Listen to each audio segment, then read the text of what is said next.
क्या है? विपिन जी, जो उत्तराखंड के पहाड़ी गांव में लोग रहते हैं, बहुत पढ़े लिखे, शिक्षा का साक्षरता दर बहुत ज़्यादा है उत्तराखंड में, बहुत पढ़े लिखे युवक हैं, लेकिन वो कहते हैं कि हमें रोजगार के साधन नहीं मिलते।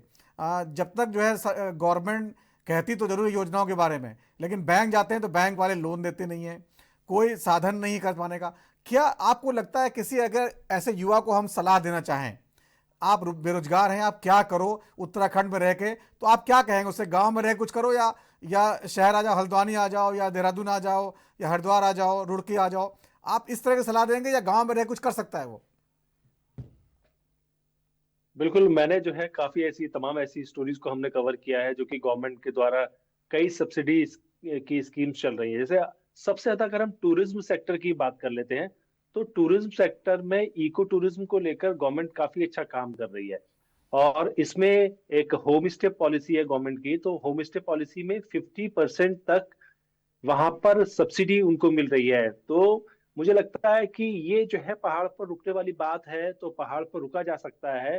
जरूरी नहीं है कि कुमाऊं के लोगों को हल्द्वानी आना पड़े या फिर टनकपुर में आना पड़े या फिर उधम अगर हम बातचीत करें गढ़वाल वाले रीजन से लगे हुए उनको ऋषिकेश और हरिद्वार आना पड़े। तो मुझे लगता है कि उनको ये सोचने की आवश्यकता है कि वहां पर हम लोग क्या चीज ऐसी जो है बना सकते हैं जिसके जरिए वहां पर रुक कर अपने को एम्प्लॉयमेंट के साथ में जोड़ा जा सकता है।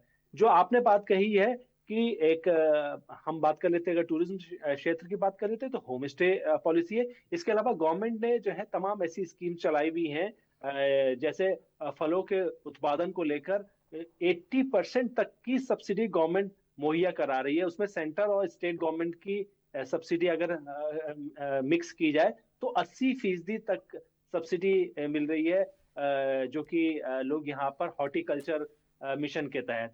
तो हम तो उसकी अब भी स्टडी करते हैं। तो कुछ लोग तो काम कर रहे हैं लेकिन जिसकी मंशा अगर काम करने की नहीं है तो बहुत बड़ी समस्या है।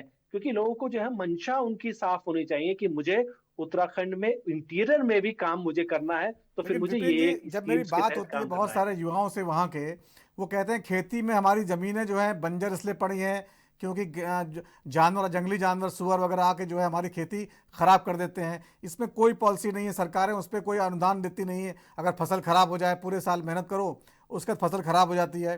तो पहाड़ जो है कि लोग, जो युवा हैं, वो नेग्लेक्टेड हैं। सारी बातें जितनी होती हैं वो तीर्थाटन क्षेत्र की होती हैं, सारी बातें नैनीताल मसूरी की होती हैं, देहरादून के, हरिद्वार की होती हैं। मेरा जो सवाल है, जो चिंता है, वो उन इलाकों की है जो छोटे छोटे गांव हैं, पौड़ी गढ़वाल के गांव हैं, पिथौरागढ़ के गांव हैं, अल्मोड़ा के गांव हैं। ये यहाँ के युवाओं को क्या संदेश, क्या कैसे वो आगे बढ़े, ये मैं जानना चाहता हूँ। बिल्कुल। जो स्कीम्स है गवर्नमेंट की, आपने जो दो बातें इसमें मैं कहना चाहूंगा कि एक बात तो आपने कहा कि जंगली जानवरों की जो समस्या है उसको लेकर लगातार विधानसभा में आप अनगिनत मुद्दे यहाँ पर विधायकों ने उठाए हैं, चाहे वो बीजेपी के विधायक रहे हों या फिर कांग्रेस के विधायक हो। वो हमेशा ये कहते रहे कि छोटी उपज हम लोग वहां पर जो छोटी जोत के जो किसान की बात, हम पहाड़ के किसानों की बात करते हैं तो छोटी जोत के किसान है वहां पर। और उनकी जो क्षेत्रफल है उनका, क्योंकि यहाँ पर जो खेत है वो नालियों में जब खेत होते हैं तो फिर उनका जो जोत है छोटी होने के कारण वो ये चाहते हैं कि उनका सही दाम भी मिल पाए। लेकिन उनको सही दाम नहीं मिल पाता है, उनके जो फसल है वही खराब हो जाती है। उसको लेके, ट्रांसपोर्टेशन को लेके, हालांकि मंडी परिषद लगातार ये कहता रहा है कि उनके लिए काम किया जा रहा है, लेकिन उनकी जो जोत है वो वहां से मार्केट तक उपलब्धता नहीं होने से उनकी समस्याएं आती हैं। तो मुझे लगता है कि सरकार को तो अपने स्तर पे इसको काम करना ही चाहिए।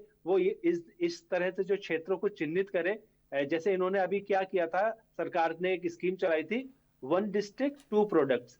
तो वन डिस्ट्रिक्ट टू प्रोडक्ट्स लेके सरकार ने इस काम को तो किया है, लेकिन क्या उन प्रोडक्ट्स को लेकर सरकार बाजार उपलब्ध करा पा रही है? तो बाजार की उपलब्धता उसको उसी गांव में मिल जाए या उसी जिले के अंदर मिल जाए, ये बहुत महत्वपूर्ण कदम होगा अगर सरकार ये उठा पाती है। जी, सुनीता जी, जिस तरह से धामी सरकार काम कर रही है, काफ़ी लोकप्रियता है, लगातार चुनाव और उपचुनाव भी जीते जा रहे हैं, तो फिर वही सवाल है कि लेकिन एक बहुत बड़ा तबका जो है ये कहता है कि जो केंद्र से जितनी मदद मिल रही है उसको जो है हम लोग आखिरी किसान तक नहीं पहुंचा पाते, गांव किसान तक। इसमें कोई आप लोग कुछ अब बड़ा काम कर रहे हैं कि जो शहरों से हट के गाँव के लोगों को संदेश देना चाहें आप? देखिए, हमने ग्रामीण आजीविका मिशन हो गया, बहुत सारी श्रमिक की प्रशिक्षण केंद्रों के माध्यम से हम जो छोटे रोजगार गांवों में जा सकते हैं, उनकी लगातार ट्रेनिंग महिलाओं को दे रहे हैं। मैं आपको बताना चाहती हूँ कि जो रूरल जो 1 डिस्ट्रिक्ट 2 प्रोडक्ट्स की बात कर रहे हैं, वो तो स्थानीय उत्पाद है। हमारी हल्द्वानी से 170 महिलाएं अमेरिका की एमएनसी कंपनी जो है उसके साथ में आईटी का काम देख रही है, और गाँव की महिलाएं जो बहुत ज्यादा पढ़ी लिखी नहीं है, तो वो आईटी सेक्टर से जुड़ी हुई है। और मैं आपको बताना चाहती हूँ कि प्रत्येक सेक्टर में महिलाएं जो है अपने आप को आजमा रही हैं। सेल्फ हेल्प ग्रुप के माध्यम से बहुत सारी महिलाएं जो है सशक्त हो रही हैं।